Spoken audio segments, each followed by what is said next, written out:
Good morning. Today is Monday, November 23rd, and is a Green Cohort Day. A reminder that tomorrow will also be a Variety Day for the Kingdom Community Services Giving Tree. The cost will be $1 and will be collected in your first class. Help us brighten the holidays for those in our local community. Congratulations to the following boys varsity soccer players for their end of the season awards. Tommy Zhao and Gardner Auchincloss, All-State, All-Metro First Team. Liam Laidlaw and Murphy Young, All-Metro Second Team.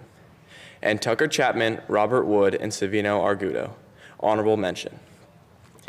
This last Sunday, 10 dorm students competed in the Queen's Gambit Open Chess Tournament in our library. Players competed for 2 hours and through 4 rounds. Top players were third place, Eric Chen, second place, Ivan Garza, and going undefeated, winning all 4 matches and claiming the tournament title was Chin Min Nguyen.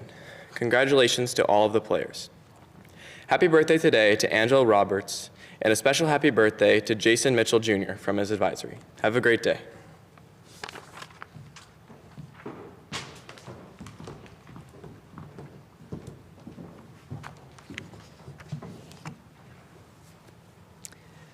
Good morning, St. Johnsbury Academy, and happy Monday of Thanksgiving week.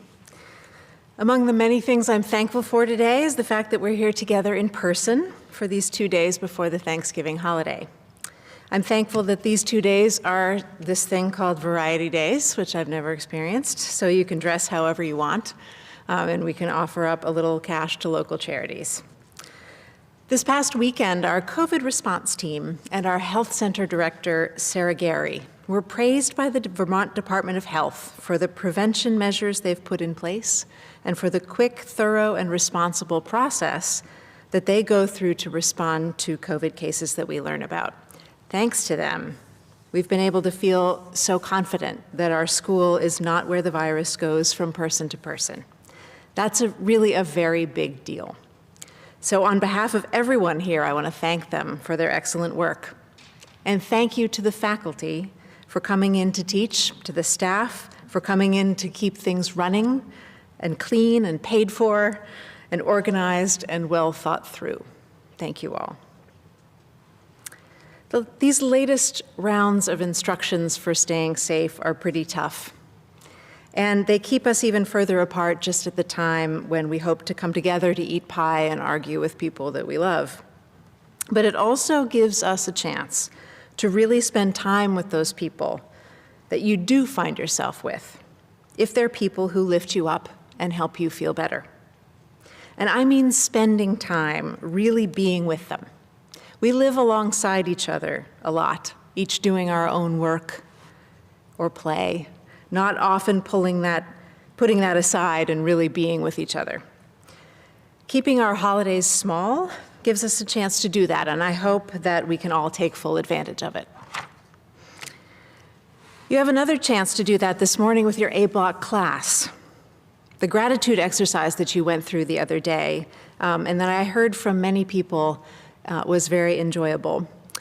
You have a chance to do that with a whole new group of people in your A-Block class, if you like. If you feel like it, please do that this morning. Spend some time thinking about and appreciating the people that you're with in the room, both your teachers and your peers. It's nearly impossible, I have found, to encounter another person for any length of time in this context and not find something to appreciate about them, even if it's just that they are here, in whatever way they can get here, being part of this fortunate thing that we have together. What I'm perhaps most honestly grateful for, and that my daughter reminded me of this morning, is that we're about to have a few days to rest. Resting for me often includes making pie and reading or watching the funniest things that I can find and sharing them with the people who I know will appreciate them. Not surprisingly, the things that I find funny can be fairly nerdy. So in that vein, this morning, I want to share a Thanksgiving-related story that I read before I arrived here in Vermont, and the spirit of which feels true to my experience so far. I first came across it in a book called The Hidden History of Vermont by Mark Bushnell, but I relied heavily here on a VPR story from a few years ago. Turkey drives.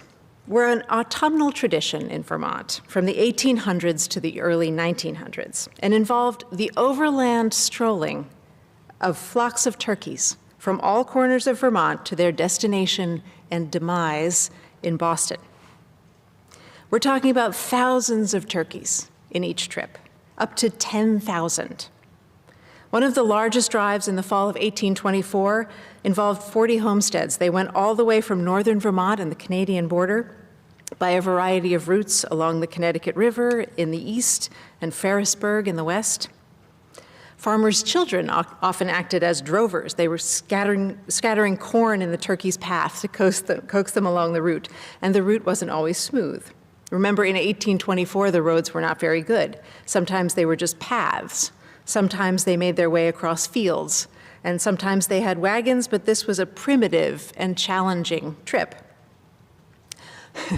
I love this part. The going was slow, just 10 to 12 miles a day, and not without casualties. They lost a lot of turkeys on the way. Maybe 10% of them were drowned in the river, or taken by foxes, or died of natural causes. And one of the natural causes would be farmers' families.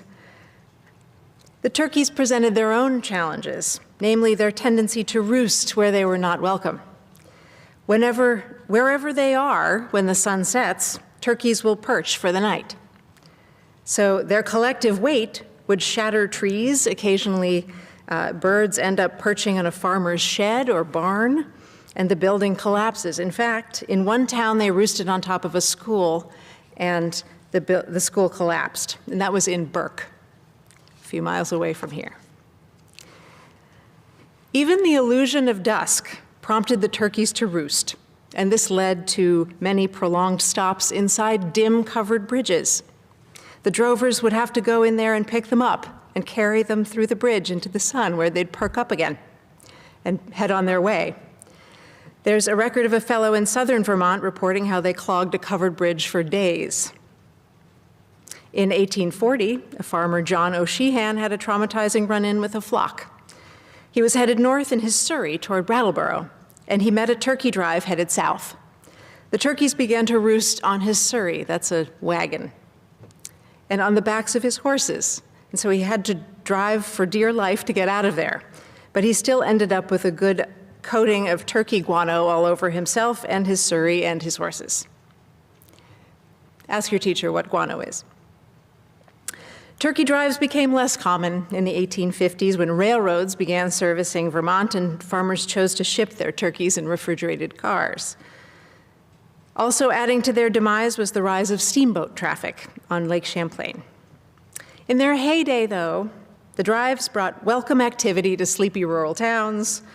This must have been a very exciting enterprise to be part of, an exciting parade, as it were, going through your little town. Exciting, that is, in a New England sort of way. For something else that is exciting in a New England sort of way, I'd like to introduce Frances Cousins with the National Honor Society Harvest of the Month.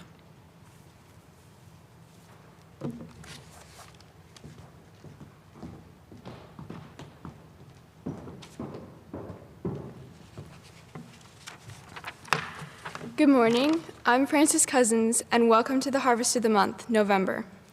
The Harvest of the Month is a farm-to-school campaign that works to support the local economy by connecting schools with local farms that provide them with a specific produce each month. This helps our farms stay afloat, especially in the winter months, by pre-ordering the food and then having it distributed when needed. So, what is this super healthy, amazing food that graces our lunch bags this month? Drum roll, please. Sweet potatoes. They have been raised in the South since the 16th century and are North Carolina's official vegetable. They're actually related to the morning glory and not the potato, as you might think. They have also been mistaken for yams. Sweet potatoes have many nutritional values, such as high quantities of vitamins A, C, and B6, as well as potassium, iron, calcium, and antioxidants. There also happen to be quite a few really bad jokes about sweet potatoes. I picked out one of the worst to share with you. Why did the sweet potato cross the road? Because he saw a fork up ahead. So, when you're looking into your salad this month and wondering, what is this slimy, stringy, tasty orange stuff? Now you can say with confidence, that is a sweet potato, and this is Harvest of the Month.